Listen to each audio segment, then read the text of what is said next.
Episode 74 of the Interpretation Station is called to order. Welcome, everybody, to a new episode. This is specifically for my Russian-speaking viewers, who I really have been neglecting of late. It's really been it's been quite a while since I last made an episode from Russian into English. I've been doing all sorts of weird, whimsical things the last few weeks. I'm sort of neglecting my core audience, but I'm back. I'm back today with that, and we'll be doing an episode in the old classic format. It's going to be the old wham bam, thank you, Roland format. Before we get going, yeah, I mean, you guys from Russia, anyone watching in Russia, you were pretty rubbish at the Euros, weren't you? And so was my team. So was Scotland. I think we were even worse than Russia. I think we were one of the few teams that was worse than Russia. At least you guys in Russia, you actually won a match. So Scotland, yeah. Well, we drew against England. At least that we have that consolation. 0-0. I think we deserve to win that even. But oh well. So neither of us really had much luck there. But anyway, what better place to lick your wounds after defeat than an episode at of the Interpretation Station.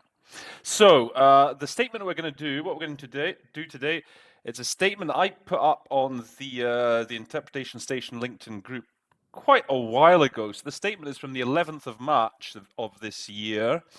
It was from the Human Rights Council, the 46th session, the last session, because the 47th is all underway at the moment. In fact, I'll be working there this very afternoon. So this was an agenda item. It was during a dialogue with the Independent Commission of Inquiry. In fact, I'm going to share my screen with you now so we can follow it through. And what I'll be doing, I'll be taking you through the text, taking you through my annotations. And at the end, what we'll do is then I will do a site translation to sort of slightly replicate interpreting conditions, just to see how I would approach it. Okay, so sharing the screen with you now. Let's see what I've got written here. Okay, Независимая комиссия по расследованию в Syria. This is a very important, phrase to know in English what you're going to say. So it's a commission of inquiry. Okay, but yeah, independent commission of inquiry. Commission of inquiry, they are often using the acronym the COI. And it's an acronym. It's something, I think this is a mechanism that the UN is starting to use more and more. So I think they're going to institute something similar for the situation in Palestine, in the occupied Palestinian territories. So it's a good little acronym to be familiar with, the COI. Okay, so let's go down. Let's see what I've got here. Наше скептическое отношение. Remember, you don't have to, again, for you sort of beginners, you don't have to render every single word. If it makes more sense in English to use one word instead of the two in the original, then just use that one word. And this is a classic example of this, skepticism. Okay, скептическое отношение just means skepticism. For you Americans, that if you don't recognize that word, I know you put a K there instead of the C, don't you? That's a weird way to spell it. S-K. Oh well. Skepticism. Okay. And here again, so оба ее доклада носят политизированный характер. So again, you don't have to, I've just put this word here. You don't need to to directly reflect that nосят. Just say they are politicized. And so again, I've deleted the характер here because in English you don't need it. So we in English can just say both reports are politicized and biased. All right, another word maybe you could say is partisan. It's taking sides. But I think these are two good, easy solutions. They're both, they're politicized and biased. Okay, then картина событий. So again, I've given you a couple of options here. So a portrayal or a depiction. It's a phrase they use quite a bit in Russian, so it's good to have a couple of alternatives. And that portrayal, this depiction, has been completely искажено, okay, distorted or twisted. Again, good to have a couple of words there, because again, this is an image that the Russians will often use when talk. They're not big fans of a lot of these special procedures and rapporteurs. They're pretty critical of them. as a general rule, across all organizations, the UN, wherever it may be, and they will often say that these reports are partisan, they're biased, that they're one-sided, that they distort the truth, etc. So these are good words to have on the ready when the Russians are about to comment on a report. Okay, zверство, very important word here. As you can see, as I've highlighted in green, I can't quite remember why I highlighted certain words in green. Maybe these were the really important ones. Anyway, so zверство, very important to know this. Atrocities, okay? You often hear it in connection with crimes against humanity and war crimes and other atrocities. And this is, again, another phrase the Russians will often use, especially, with Syria, it's something that they use all the time, how basically groups like, the Al-Nusra Front, who are a sort of subsidiary or a franchise of ISIS, if you like, the Russians say that they receive this подпитка извне. They're being, fueled from abroad, literally, or you can say that, they're being fueled from abroad. And I've given you an interesting word here, bankrolled from abroad, being funded, financed. As in, they're basically saying to the Americans, stop bankrolling these people, stop sending them weapons, stop sending them money. So that is the word that they will use for that, this подпитка извне. They use that all the time. Next paragraph. Okay, комиссия снова вышла за рамки. So it's always good to have a good quick solution for that kind of expression, выйти за рамки своего мандата. So I've given you here, breach the terms of, okay? You could also say exceeded the terms of its mandate, exceeded the framework of its mandate. There are a few ways you can do this. It has violated its mandate simply, but I think that's got a nice sound to it as a native English speaker. You see, breach the terms. They've breached the terms of the agreement, breached the terms of the mandate. Okay, and now this is a sentence you have to play around with it a bit just because of the Russian syntax. На этом фоне практически не раскрыто. So here, you have to wait till раскрыто to get the verb, in fact, you have to wait to get the subject. So the subject is in fact the тема иностранной оккупации. So one way of doing this is we can say, in that light, they barely touch on. Okay, when you hear that раскрыто, you know that it's really, you can already tell it's someone else who's not looking into this theme of foreign occupation. Okay, so another way of doing that is there's barely any mention of. That keeps it neutral. That's another way of doing it. So they barely touch on. There's barely mention of the theme of foreign occupation. So that's one of these strategies to employ when, in the Russian, when the Russians leave the subject later on. So you have to, if you wait till the subject, you're on the risk of losing that first section of the sentence. So as not to lose it, you need to tweak it a bit, adapt it. So this is one of the techniques for doing that. So they barely touch on the theme of foreign occupation of the Syrian territory. Разграбление природных богатств, again, subjects they talk about all the time. A good way to remember this, I've given you here pillage and plunder. Another one, again, with a P, pillage, plunder, pilfer. I like those three. Also, to loot, looting natural resources. I like that, if you know what I mean. Okay, принудительных мер, незаконных односторонних принудительных мер. So this is a subject actually that is talked about more and more at the UN. Unilateral coercive measures, they're called UCMs. So they talked about it all the time. Actually, I only give you, as I say here, for принудительных coercive, but remember that as a set phrase. Unilateral coercive measures, UCMs. And I think I'll be mentioning, okay, незаконных, probably here, unlawful. as opposed to illegal. And they're going to use neozakonnych later on, and I think I've got a little note on it, so I'll come to that a little bit later.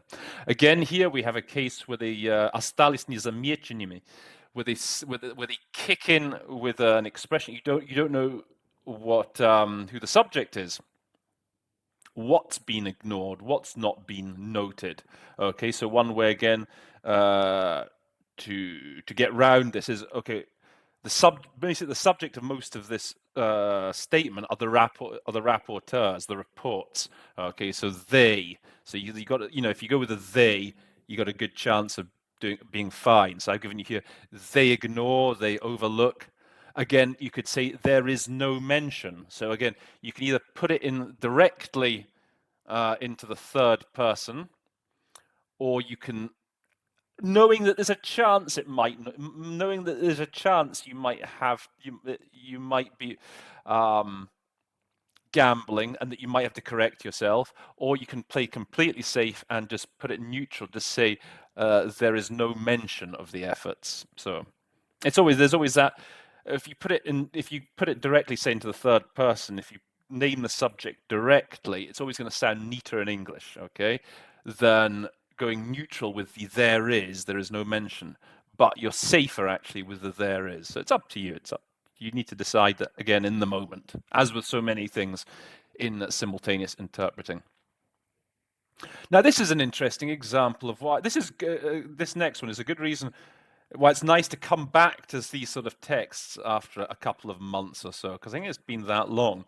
So here, we've got this word I've highlighted for you, narabotki, vaši narabotki. And this is a word they use a lot. Again, the Russian delegation, they use it a lot. And then what I've given you here is work or insights. And I've said for insights, there is often no convenient like-for-like solution for narabotka. I will be testing insights out. Okay, so if you just say work, that's a very safe word to go for. So they say we don't see how your work can help consolidate efforts, etc. And so I've gone here also with insights. Now, why did I say this is interesting? Well, just yesterday, if you've been following the LinkedIn group, I posted a site translation from a meeting I did a couple of days ago.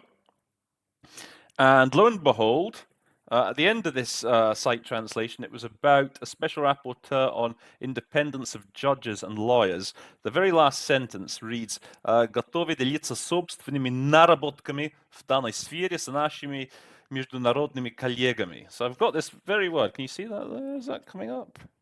Наработками. And so if I try and put that in there, then that would read, okay, готовы делиться собственными наработками. So we're ready to share our own insights в данной сфере, in this sphere, с нашими международными коллегами. With our international colleagues, it works quite nicely. We're ready to share our insights. I think on the actual site translation, if you look at the recording, I think I use experience. We're ready to share our experience. Share and experience is a good collocation. Those two sort of always go together. But I think insights works quite nicely. I will often revert to my default is sort of just work. You can't really go wrong with work, but insights, I think, for something a bit different, sounds quite nice, I think. Okay, достижение политического урегулирования, very important expression that, a political, so I've given you resolution, to reach a political resolution, to reach a political settlement, one of those two. Those are the two words you really want to have at the ready. Подобные заключения. My default when I hear заключение is generally conclusions, because that can fit pretty much into any context. But although here, you see, they're talking about a report. And I think in English, perhaps, we talk about reports. Findings is perhaps the slightly more natural word to use in English. So it's good for me just to remind you of that word, okay? So when you're thinking of reports and that we're talking about заключение of a report, then I think findings sounds nicer. Again, conclusions is fine, though. Okay, антагонизирует международное сообщество. Okay, the obvious one here is antagonize, okay? But I think it's nice to have an alternative. It's nice to have a synonym. So I thought rile, they only further rile the international community. What's more, Antagonize, 4 syllables. Rile, 1 syllable, and you're out, and you're out there. On you go to the next word. So that's a good word, to rile. Make people angry, get them annoyed. Just like I got annoyed when Croatia beat Scotland 3-1. Or probably just how you got annoyed when the Danes beat you there. What was it, 4-1? Dear, oh dear. Okay, and then выдвижение ложных обвинений. So the thing, the sort of default here might be, as when they put forward false accusations, which is fine. People will understand what you're talking about. But again, because it's a phrase that they use very, very often, it is nice to have an alternative that sounds really smooth in English. So I've given you an alternative here. Casting aspersions, that's what that essentially means. And actually, another good word there for ложных обвинения, insinuations. That's another good alternative to bandy about insinuations, cast insinuations. So there you go. You got a couple to be going with. Then last paragraph here. So this продолжает работать в русле. Again, don't get too wed to the original syntax. They use 3 words here in Russian. I mean, again, it just means to adopt this практика. It refers to работать в русле порочной практики. So just to adopt this practice, to employ this practice. And what kind of practice is it? It's a порочной практики, flawed. That's a very important word that the Russian delegation uses frequently. Okay, so it's very important to have that's just my default solution there for порочная.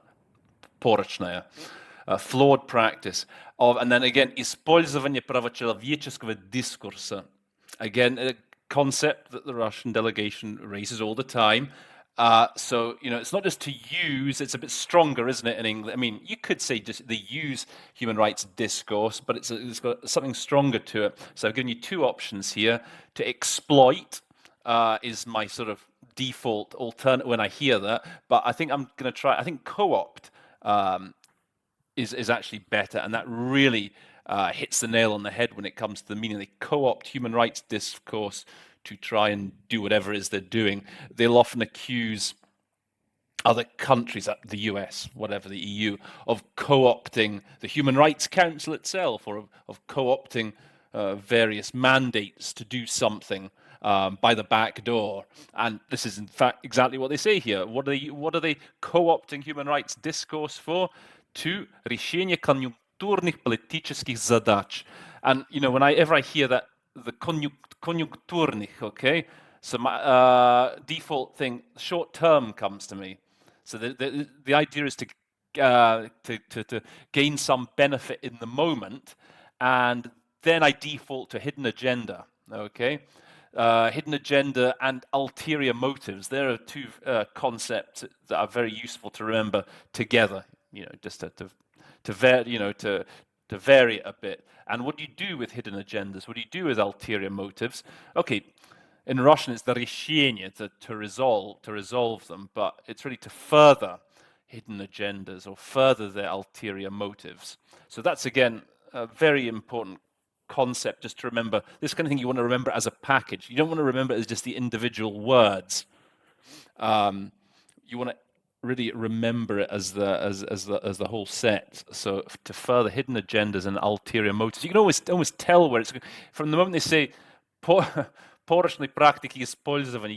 It's going to go along something along these lines. The flawed practice, использование. It's got that negative connotation to of co-opting.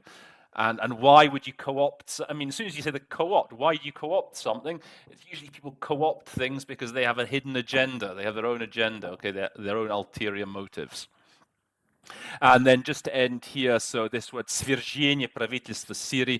It's always good to have a couple of alternatives. Again, for this word, so I've given you here to topple, to oust, to overthrow is another one I haven't put, but those are three good ones straight away. And then, as I was talking before about zakonni and niezakonni, so here I've made the note for zakonni, niezakonni, lawful, unlawful is better than legal and illegal. Okay, so yes, so when you talk about something you do something that's illegal, there's a specific punishment for it in the law. Okay, you're more likely to do something that's legal. An individual is more likely to commit an offence that's illegal or illegal, to do something that's legal or illegal. Actually, for the exact difference between lawful or unlawful and illegal, maybe just good to look up a source you see here on the internet. So here we have an explanation. For something to be considered illegal, there has to be a specific law passed by a legislative authority, such as a local or national government, that expressly makes it illegal.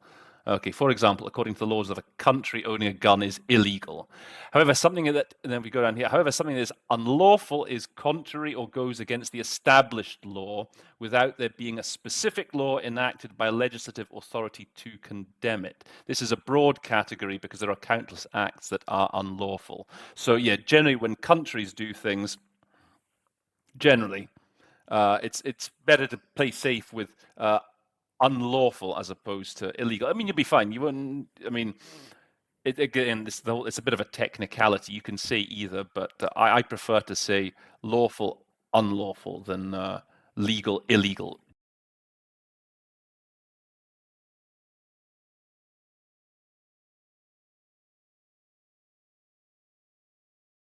Generally, when it comes to actions taken by states.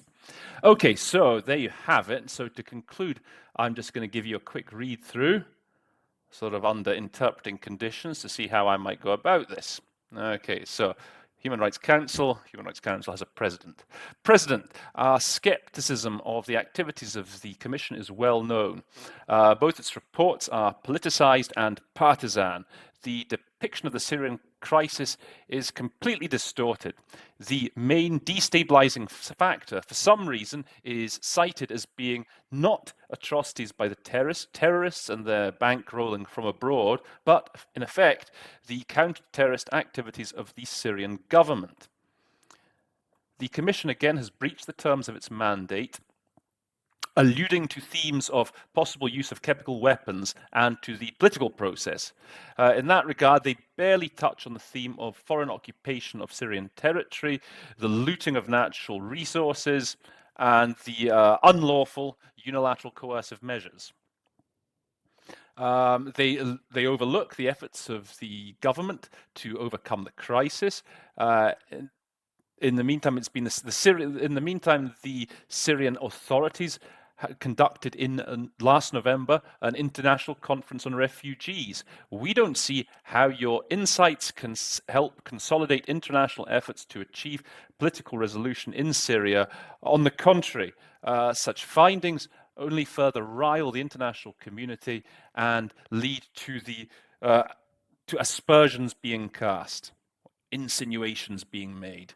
We're forced to admit that the Commission continues to employ the flawed practice of co-opting human rights discourse to further hidden agendas of a number of states that are keen to topple the lawful Syrian government. Amen. Okay, so there you have it. Hope you've learned a couple of new words, a couple of new techniques. It's been a pleasure. Remember to, if you've liked the episode, to like it. I almost forgot to say this, but you've got to like, share with your friends. If you're watching the episodes, you're enjoying them, please do subscribe. Make sure you subscribe. That's the only price I charge, remember. Pretty cheap. I'm pretty cheap. I'm a pretty cheap kind of guy. Please do subscribe. It's been a pleasure, guys. Look forward to making more episodes with you soon. And keep watching. Keep following the LinkedIn group. All the best for now.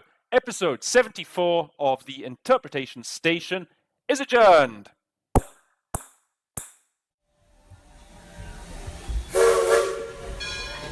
The train is now leaving the Interpretation Station.